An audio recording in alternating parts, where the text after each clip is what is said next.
इस वक्त की बड़ी खबर पर नजर डालते हैं, जहां पर आरक्षण पर कैबिनेट सब कमेटी की रिपोर्ट पर संशय बरकरार है। मिनिस्ट्री ऑफ होम अफेयर्स ने इकोनॉमिकली वीकर सेक्शन कोटा कम करने के डेटा पर सवाल उठाए हैं।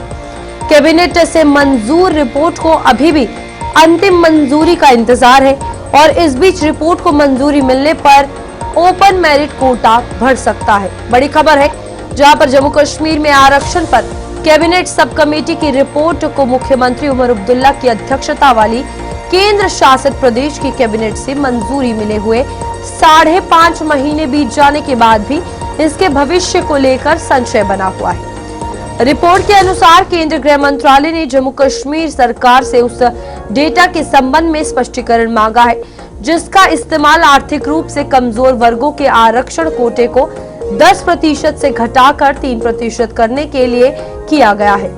सूत्रों का कहना है कि केंद्रीय गृह मंत्रालय ने आर्थिक रूप से कमजोर वर्गों के आरक्षण को कम करने के पीछे के तर्क पर सवाल उठाया है, खासकर इसलिए क्योंकि 10% का आर्थिक रूप से कमजोर वर्गों का कोटा केंद्र सरकार द्वारा राष्ट्रीय स्तर पर लागू किया गया था और यह अधिकांश राज्यों तथा केंद्र शासित प्रदेशों में अभी भी जारी है। समाज कल्याण मंत्री सकीना इत्तू की अध्यक्षता वाली आरक्षण पर कैबिनेट सब कमेटी ने कुछ आरक्षित श्रेणियों में कोटा कम करके नौकरियों और शैक्षणिक संस्थानों में ओपन मेरिट के प्रतिनिधित्व को बढ़ावा और बढ़ाने का प्रस्ताव दिया था। इस रिपोर्ट को दिसंबर 2025 में कैबिनेट द्वारा मंजूरी दी गई थी और बाद में केंद्रीय गृह मंत्रालय के भेजे जाने से पहले इसे उपराज्यपाल मनोज सिन्हा के पास भेजा गया था। तो ये तमाम फिलहाल अब ओपन मेरिट का कोटा जो है वो कहा जा रहा है कि बढ़ सकता है, और लेकिन इस बीच अब कई बड़े सवाल है कि क्या अब ये मुद्दा सच में प्रायोरिटी बेसिस पर रिजर्वेशन दिया जाएगा या फिर राजनीतिक रूप लेता हुआ नजर आएगा। इन तमाम चीजों के जवाब जो है वो देने होंगे, क्योंकि 5.5 महीने का समय हो चुका है और कई बड़े सवाल अब इन पार्टी से खड़े हो रहे हैं, क्योंकि रिपोर्ट जो है वो MHA को भी भेजी गई है।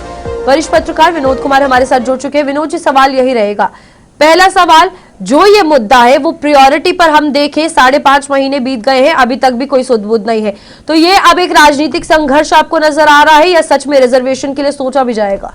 देखिए, नेशनल कॉन्फ्रेंस के लिए ये जो आरक्षण है ये गले की फांस बना हुआ है। सीधी सी बात है, जब इलेक्शन हुए थे, उस इलेक्शन के बाद बाईपोल हुए बड़गाम में, उस दौरान भी आगा साहिब राहुल मेहंदी जो श्रीनगर से MP, वो लगातार कह रहे थे कि आपने वादा किया था आरक्षण को लेकर के ठोस रणनीति बनाई जाएगी, और ये मुझे लगता है कि दिसंबर 2025 को कैबिनेट सब कमेटी, आपने खुद ही बताया सकीना इत्तू कैबिनेट मिनिस्टर है, उसकी अगुवाई में कैबिनेट सब कमेटी बनाई थी।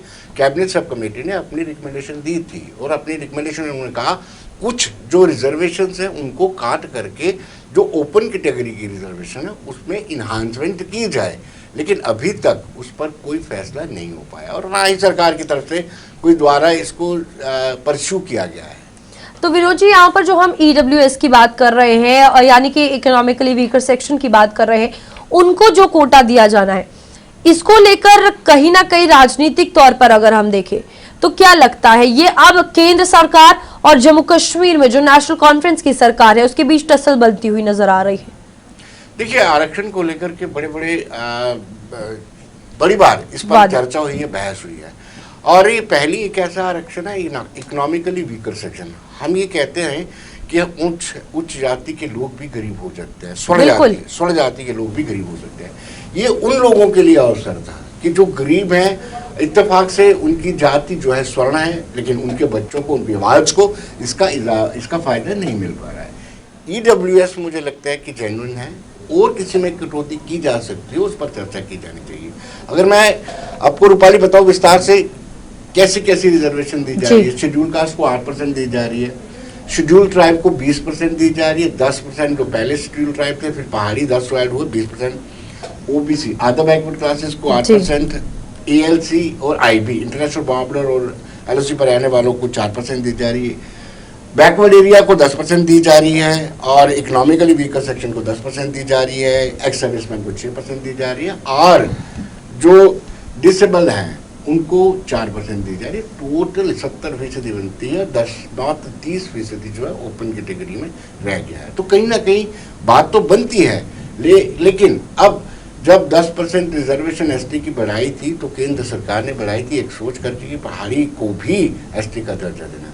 अब ये केंद्र के लिए भी एक चर्चा का विषय बन गया है, चिंता का विषय बन गया है कि अगर आपने 10% दिए उसको कम कैसे किया जा सकता है। अब ये बैलेंस क्रिएट करना कितना मुश्किल हो जाएगा? जो आपने परसेंटेज का ग्राफ बताया, किसी भी वर्ग को अनसेटिस्फाइड छोड़ा जाए सरकार की तरफ से, वो बैलेंस कैसे क्रिएट करेगी सरकार? देखिए रूपाली, यही तो सबसे बड़ा खेल है कि अब जब आपने किसी एक वर्ग को, एक सेक्शन को आपने रिजर्वेशन दे दिया और उसके बाद उसको डिप्राइव कर दिया, यानी उसकी कम कर दी रिजर्वेशन, स्वाभाविक सी बात और नाराज तो होंगे ही।